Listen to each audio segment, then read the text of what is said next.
मैं भारत को भारतीयता की मान्यता के आधार पर फिर से खड़ा करना चाहता हूं, उस काम में लगा हूं।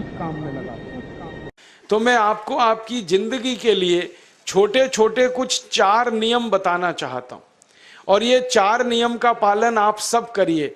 मैं आपको विनम्रतापूर्वक लेकिन विश्वास से कहता हूं कि ये 4 नियम का जो भी पालन करेगा, जिंदगी में बीमारी और रोग उसको कभी आएंगे नहीं।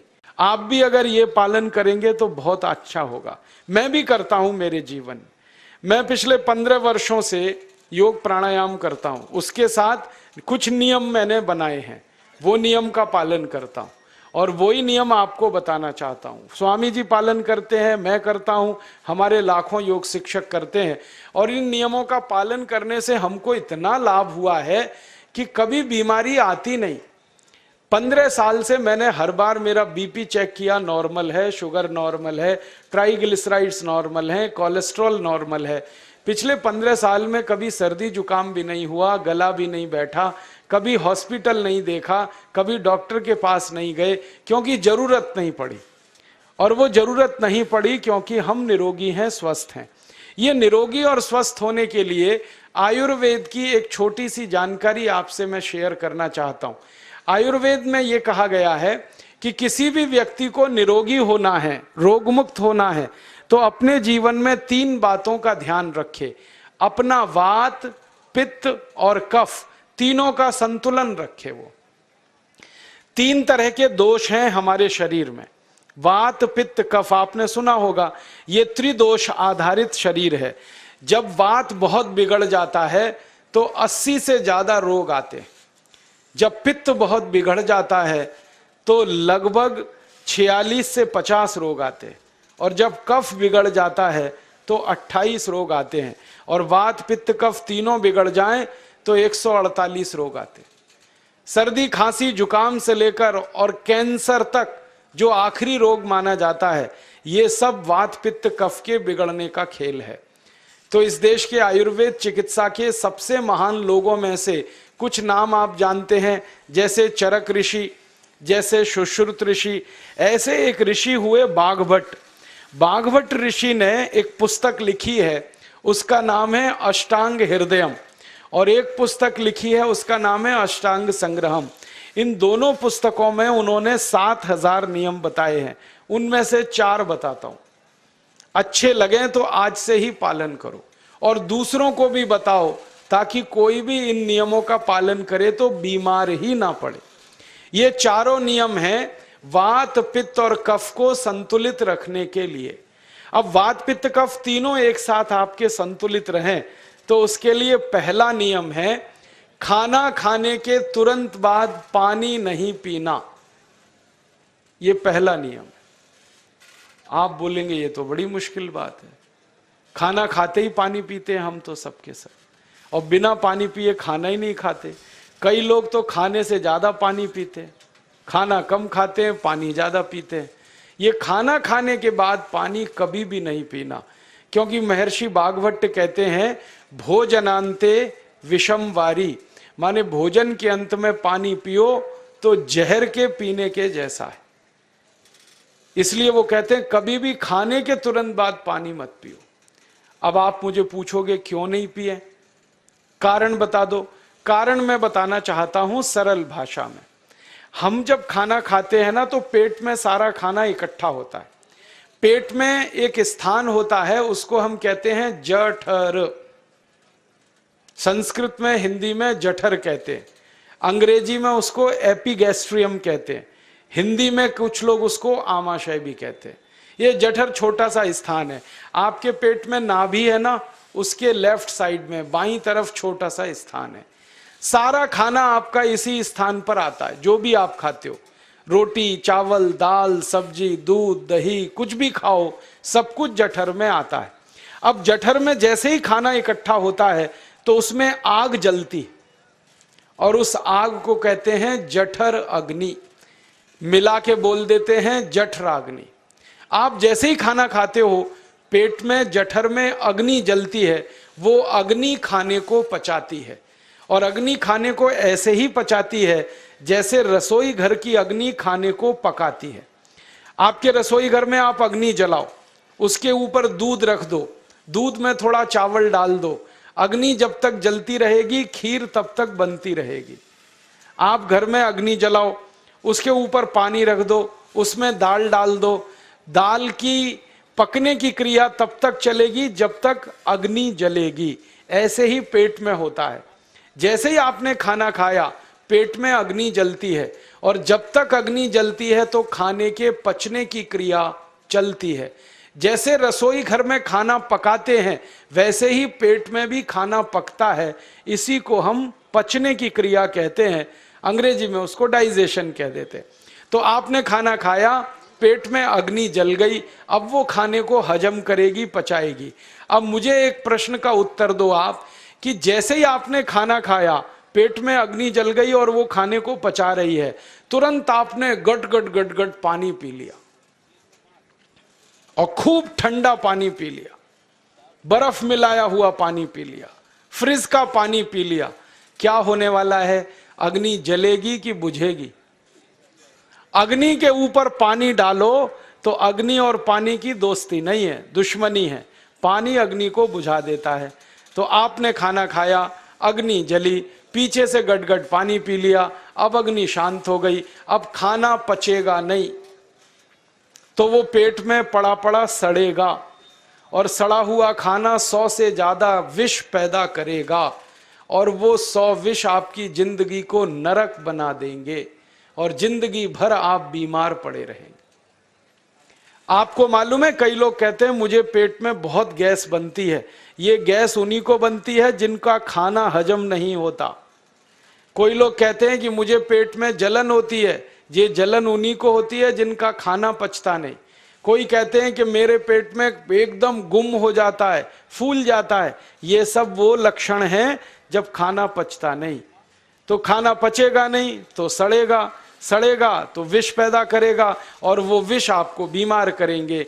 इसलिए महर्षि बागभट्ट ने कहा, खाना खाते ही पानी मत पियो। समझ में आया? फिर आप बोलोगे कितनी देर तक नहीं पिए? कम से कम 1 घंटे तक। 1 घंटे बाद पानी पियो। आप बोलोगे जी 1 घंटा क्यों? ये जो अग्नि जलने की क्रिया है ये लगभग 1 घंटे तक ही चलती है पेट में, उसके बाद अग्नि अपने आप शांत हो जाती है, उसके बाद पानी पी लो। तो खाना अगर 10 बजे खाया तो 11 बजे पानी पियो, 11 बजे खाया तो 12 बजे पियो, 12 बजे खाया तो 1 बजे पियो, 1 घंटे बाद पानी पियो। अब आपके मन में यह सवाल आ सकता है कि खाना खाने के पहले पी लें क्या? हाँ पी लो, 40 मिनट पहले पेट भर के पानी पी लो। 10 बजे खाना खाना है, 9:20 पे खूब पानी पी लो, जितना पी सकते हो। 11 बजे खाना खाना है, 10:20 पे पी लो, खूब पानी पी लो, 40 मिनट पहले। आप और एक सवाल पूछ सकते हो कि अच्छा ठीक है, खाने के बाद पानी तो नहीं पिएंगे, कुछ और पी सकते हैं क्या पानी को छोड़कर? तो उसके लिए बागभट्ट जी कहते हैं कि खाने के तुरंत बाद अगर पीना है तो दही की लस्सी पियो, मट्ठा। खाने के बाद अगर तुरंत पीना है तो फलों का रस पियो, गन्ने का रस पी लो, संतरे का रस पी लो, मौसमी का रस पी लो, अनार का रस पी लो। अब आप कहोगे ये सब महंगी महंगी चीजें बता रहे हैं, गन्ने का रस, संतरे का रस, अनार का रस, पैसे तो है नहीं। तो सबसे सस्ता रस है नींबू का ही रस पी लो, शिकंजी बना के पी लो, वो तो सबसे सस्ता है। तो खाना खाने के बाद या तो दही की लस्सी पियो या रस पियो। और एक तीसरी चीज है, दूध पी सकते।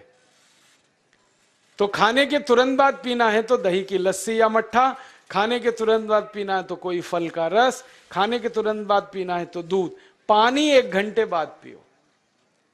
और अगर एक बात ध्यान रखो तो अच्छा है कि सवेरे खाना खाते हैं जिसको हम ब्रेकफास्ट कहते हैं, नाश्ता, तो फलों का रस पीना अच्छा, दोपहर को खाना खाएं तो लस्सी और मट्ठा पीना अच्छा, और रात का खाना खाएं तो दूध पीना अच्छा। जो लोग इस नियम का पालन कर सकते हैं जिंदगी में कभी भी 80 रोग उनको नहीं हो सकते। वात पित्त कफ तीनों ही इस एक छोटे से नियम से संतुलित रहते हैं। तो ये पहला नियम मैंने आपसे कहा। दूसरा नियम एक और है, और वो नियम ये है कि पानी कभी भी पियो, घूट घूट भर के पियो। जैसे गरम चाय पीते हैं, गरम कॉफी पीते हैं, गरम दूध पीते हैं, एक एक घूट भर के, एक एक सिप करके, ऐसे ही पानी पीने की आदत डालो। ये मुंह में एक बार गिलास लगा लिया, गटागट उसको खाली कर दिया, ये तरीका गड़बड़ है। एक घूट पानी, दो घूट पानी एक बार में उतना ही पियो। आप बोलोगे ये क्या चक्कर है? बात ऐसी है कि एक एक घूट पानी जब हम पीते हैं तो मुंह की लार पानी के साथ मिलकर पेट में अंदर जाती है, और ये जो मुंह की लार होती है ये क्षारीय होती है और पेट में हमेशा अम्ल बनता रहता है। तो एक घूट पानी पिया, मुंह की लार इसके साथ अंदर गई, दो घूट पिया और ज्यादा गई, बार बार लार अंदर जाएगी तो क्षार पदार्थ पेट के अम्ल के साथ मिलेगा। पेट में अम्ल बनता है, मुंह में लार क्षारीय होती है। तो ये क्षार को अम्ल में मिला दिया जाए और ये अच्छे तरीके से मिलकर पेट में जाए तो कभी भी कोई व्यक्ति के पेट को अम्लता नहीं होती, एसिडिटी नहीं होती। और पेट में अम्लता नहीं होती तो रक्त में अम्लता नहीं होती, और जिनके रक्त में अम्लता नहीं होती उनकी जिंदगी में कभी भी वात पित्त कफ के असंतुलन की स्थिति पैदा नहीं होती। इसलिए पानी घूट घूट करके पीना। मैं आपको एक छोटा सा मेरा ऑब्जर्वेशन बताता हूं, परीक्षण। आप भारत देश में या दुनिया में कहीं भी जाओ, मनुष्य को छोड़कर पशु पक्षियों को देखना शुरू करो, वो पानी कैसे पीते। किसी चिड़िया को पानी पीते हुए देखो, किसी पक्षी को पानी पीते हुए देखो, वो चोंच के एक बूंद ही के बराबर ही पानी उठाता है। एक बार में एक बूंद पानी लेगा, फिर थोड़ी देर चोंच चलाएगा, फिर पिएगा, फिर दूसरी बूंद लेगा, फिर चोंच चलाएगा, फिर पिएगा, फिर तीसरी बूंद। एक एक बूंद पक्षी पानी पीता है। कुत्ते को पानी पीते हुए देखो, चाट चाट के पानी पीता है। शेर को पानी पीते हुए देखो, चाट चाट के पानी पीता है। जितने जानवर चाट कर पानी पीते हैं, जितने पक्षी एक एक घूंट पानी पीते हैं, किसी भी पक्षी और किसी भी जानवर को डायबिटीज नहीं है, किसी को अर्थराइटिस नहीं है, कोई पक्षी ओवरवेट नहीं है, कोई पशु ओवरवेट नहीं है। वो सब स्लिम और ट्रिम है, क्योंकि वो इतने होशियार हैं कि पानी चाट के पीते हैं या घूट घूट करके पीते। अब मुझे ये हैरानी होती है कि ये पशु पक्षियों को कौन सिखाता है? वो अपने जन्म से ये ज्ञान सीख के आते, उनका कोई गुरु नहीं है, उनका कोई विद्यालय नहीं है, उनके कोई प्रशिक्षण शिविर नहीं लगते, फिर भी उनको इतनी अकल है कि पानी घूट घूट पीना। और हम ये मनुष्य जिनके इतने गुरु, इतने विद्यालय, इतने कॉलेज, सीखने वाले, सिखाने वाले, और हम मूर्खों के मूर्ख गटागट गटागट पानी पीते रहते। तो पानी पीने का तरीका बदल दो, घूट घूट भर के पानी पियो। ये दूसरा नियम है। तीसरा नियम है कि जिंदगी में कितनी भी प्यास लगे, ठंडा पानी कभी मत पियो। बर्फ डाला हुआ पानी, फ्रिज में रखा हुआ पानी, वाटर कूलर का पानी जिसका तापमान बहुत कम है, ये कभी मत पीना। क्यों? क्योंकि शरीर आपका गर्म है और पानी ठंडा है। अब होता क्या है वो मैं समझाता हूं सरल भाषा में। पेट तो गर्म है, अब इसमें ठंडा पानी डाल दिया आपने तो अंदर झगड़ा होता है। और झगड़ा क्या होता है? या तो पानी पेट को ठंडा करेगा या पेट पानी को गर्म करेगा। अगर पानी ने पेट को ठंडा कर दिया तो पेट के ठंडा होते ही हृदय ठंडा होता है, हृदय के ठंडा होते ही मस्तिष्क ठंडा होता है, मस्तिष्क के ठंडा होते ही आदमी ठंडा होता है, और आदमी ठंडा होते ही राम नाम सत्य होती है। आपको मालूम है जब शरीर ठंडा पड़ जाता है तो घर में भी नहीं रखते, निकाल के बाहर सड़क पे रख देते। जो घर आपने बनाया अपनी मेहनत से, शरीर के ठंडा पड़ते ही निकाल बाहर करते हैं उस घर में से, और फिर चिल्लाने लगते हैं लेके जाओ, जल्दी लेके जाओ, इसको जला के आओ। माने ठंडे शरीर की इज्जत नहीं है। तो ठंडा पानी क्यों पी रहे हो भाई? बंद कर दो। कोई जानवर ठंडा पानी नहीं पीता, कोई पक्षी नहीं पीता। तो आप ये ठंडा पानी पीना बंद करो, सादा पानी पीना शुरू करो।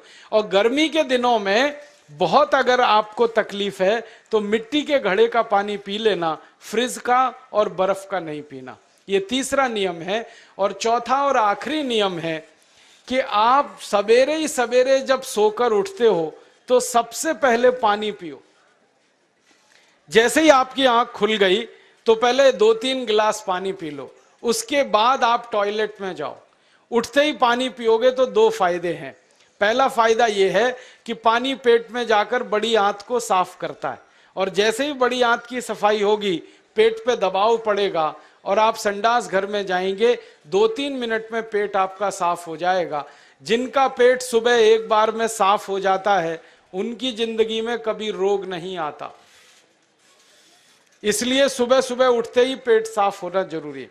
और उठते ही पानी पियोगे तो मुंह की जो लार है वो पानी के साथ मिलकर अंदर जाएगी। सुबह पेट में एसिड की मात्रा ज्यादा होती है, इसलिए लार का पेट में जाना बहुत जरूरी है। इसलिए सुबह उठते ही पानी पीना बहुत जरूरी है। ये 4 नियम हैं आयुर्वेद के। पहला नियम, खाना खाने के 1 घंटे बाद पानी पीना। दूसरा नियम, पानी को हमेशा घूट घूट भर के पीना। तीसरा नियम, कभी भी जिंदगी में ठंडा पानी नहीं पीना। और चौथा और आखिरी नियम, सवेरे उठते ही सबसे पहले पानी पीना। 4 नियमों का पालन जो भी अपने जीवन में कर सकता है वो वात पित्त कफ तीनों को संतुलित रख सकता है। और जिसका वात पित्त कफ संतुलित है उसके जीवन में बीमारी नहीं आती है। और जो बीमार नहीं पड़ते हैं वो स्वस्थ और तंदुरुस्त और सुखी रहते हैं। उनकी जिंदगी का खर्चा कम होता है और देश का भी बहुत सारा पैसा बचता है। आपको शायद मालूम है या नहीं, 1 साल में हम जब बीमार पड़ जाते हैं भारतवासी तो साल का करीब 6 लाख करोड़ रुपया हमारा खर्च हो जाता है उन बीमारियों का इलाज करने में। दोस्तों, सबसे पहले तो चैनल सब्सक्राइब करें, फिर लाइक, कमेंट और शेयर करें। और हाँ, हमारा एंड्रॉयड ऐप डाउनलोड करना ना भूलें।